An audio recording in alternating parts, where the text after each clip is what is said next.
All right. Before we move on to the X functions, let's quickly talk about a limitation in the simple aggregated functions that we previously look into in our previous video, like sum, average, min, max, count.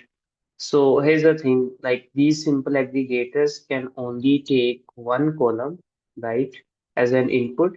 So if you want to calculate something like total revenue, for example, in my data set, let's say I want to calculate total revenue, but in my data set, like I had quantity and unit price, and I actually calculated, you can say custom new calculated function by doing a multiplication of unit price and quantity and as I told you in my first video, like these calculated functions exist in our data model. So obviously, it allocates some memory and some space. So you know all that stuff. But let's say we want to do or you can say we want to just have a sum of our total revenue, right? For this we actually need this calculated table if we let's say have to use a simple sum function. So that's what we did in our previous video. Like for the total revenue, we did a sum of sales like this column, and we didn't have this column in our data set. So we actually had to create the one by doing a multiplication of unit price and quantity. But let's say we have some better solution here. So let's say if you want to calculate something like total revenue is equal to quantity multiplied by unit price. So like we can do that using an excitator functions. So the beauty of this function is that like it goes row by row, or you can say they iterate through each row of data set and evaluate an expression for each row and then perform the aggregation. Aggregation like sum, average, min, max, count, or on those evaluated results. So in short, simple ones work on columns, X ones work on expressions. So let's try to calculate the total revenue by using the SUMX function. So let me do that. I would say, let's say total revenue using SUMX. And here I would provide the SUMX function. And here it's asking me to first give me a name of my table, its sales dataset, and then it's asking me to provide an expression. So in order to calculate revenue, we first have to multiply quantity by unit price. That's what we will write in our expression. So we would do quantity multiplied by unit price and we will hit enter. So what it does is it just iterate through each row and apply the expression of quantity and unit price and then it do aggregation of sum.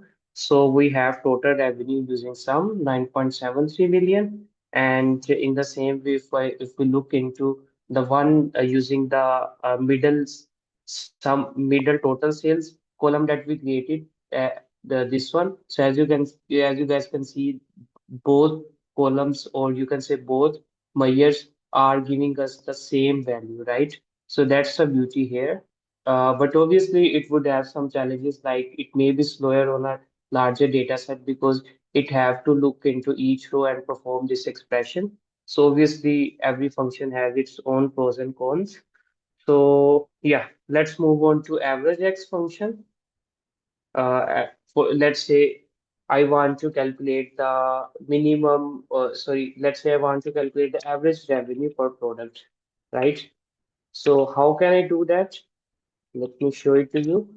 I would just apply the average X function and then I would provide the sales table. And here, let's say I would be multiplying the quantity by unit price, right? Same thing that I showed you previously. So it would do a multiplication and then it would give me a average revenue per product, right? After multiplying quantity and unit price, it will just do an average, right?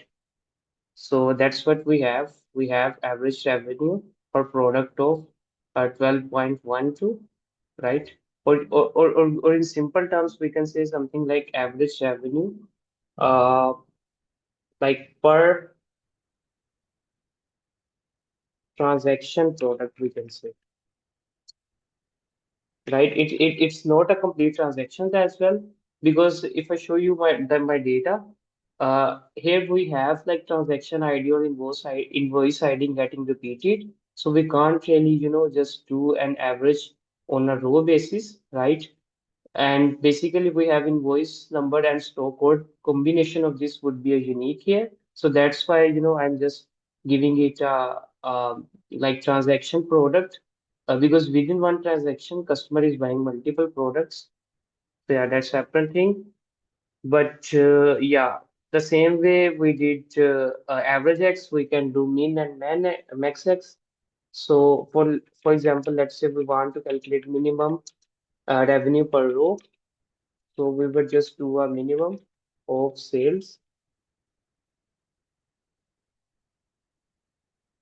I would provide the sales table and then the quantity multiplied by unit price, this one. So it would give me the minimum revenue per row, right? We have minimum revenue, like as I showed you earlier, we have some negative revenue. Let's look into it. So we have these revenue where we have quantity negative, and if you look into that, we have started character like C. So it seems like these transactions have been cancelled. That's why we have negative here. But yeah, it's giving me the minimum revenue per row. And in the same way, if we want to calculate the maximum revenue, it would be same. We would just apply the maximum here, max x, and it would give us the maximum revenue. Okay, it's saying we have minimum revenue available. That's fine. We can just rename it to maximum revenue per row. And now we have minimum revenue and we also have maximum revenue. And by the way, things are same. The reason behind that is, let me show to you as well. The data is interesting to look into it. So I have this, for example, uh, custom invoice number C5814. So let me just filter it to that. C5814 84, right? So we have like negative quantity and then the positive unit price, right?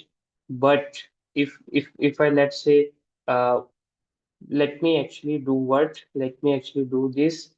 I would filter on this to show you basically a row that I'm, trying to show. So we have negative value, and if let's say I also show you, okay, let me show you that in an ascending order. So we have like positive number here as well. That's negative one, that's positive one. So that's why it's showing me negative and positive. The thing that I was just trying to show you, like if you closely look into it, we have same product, right? We have same quantity, we have same unit price, right? But once it's in negative form and in other it's in positive form. So if any customer cancel the product, then two rows are getting generated. So that's why there is a story behind, like we have the same value for the min and max, but in minimum we have negative. So that's what we have in our data set. And let's say what's next, we have covered min, max, and we also have count AX. So let's just quickly look into this as well. So for example, for this you want to, let's say, calculate the high value order, right? So how would you do that? Let's say I would apply a COUNTAX function, right? Here I would provide the table name and then I would provide my expression. So expression can be anything. Previously we were using the multiplication. So here we can use some if conditions as well. So let's say if I say sales quantity multiplied by unit price, if I say that it's greater than $20, then I would return one. So that is my expression, let's say. So it would only count those rows where we have one, basically the total revenue of greater than 20. So let's try to look into that. We have around these orders where the total price is above $20. So yeah, that's how we would do the iterator functions simply by uh, applying our expressions that works row by row, and they open a lot of more flexibility, but at the cost of performance on big data sets. So yeah, that's it. Thank you so much. Bye bye.